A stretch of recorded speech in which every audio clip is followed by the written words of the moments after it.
meditation has enabled me to be true to myself, number one.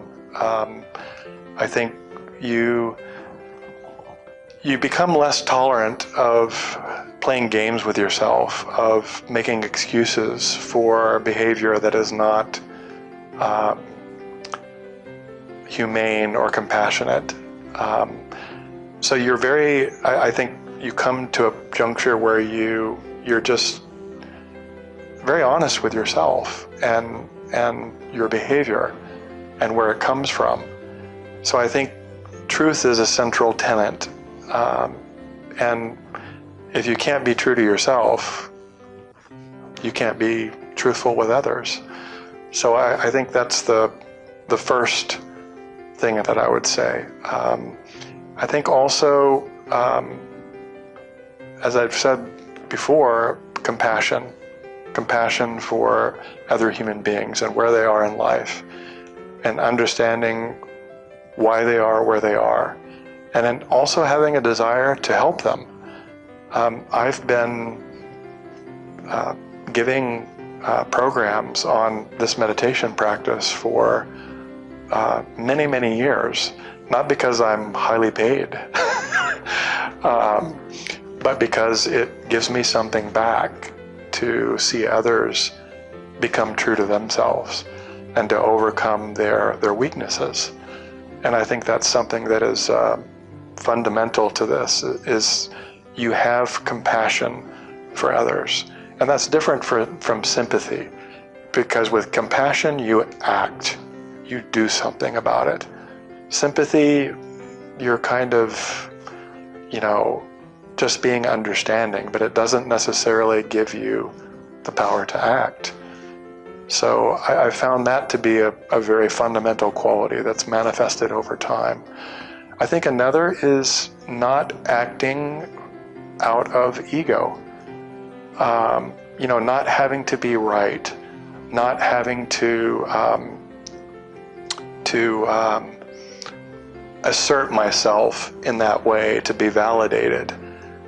My validation doesn't come from the external environment. It comes from within.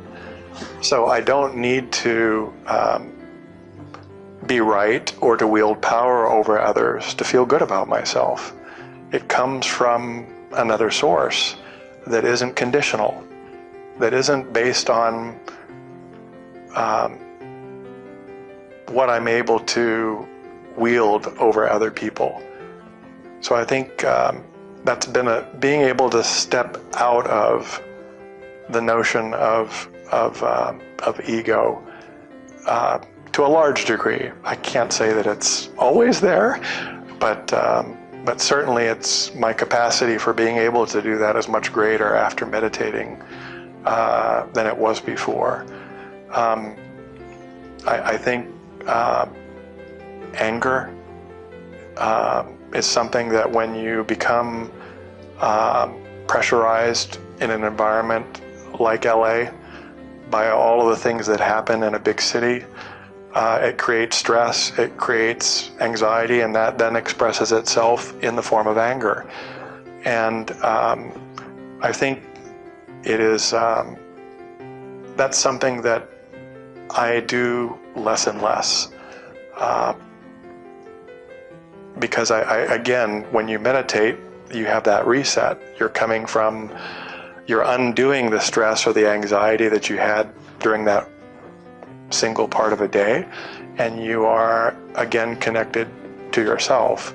So that accumulation doesn't happen, and therefore it doesn't build up.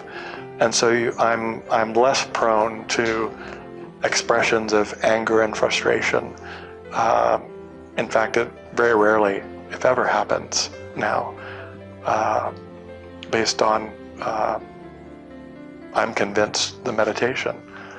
And I think also another quality is just, I've felt like I've become more innocent in some ways.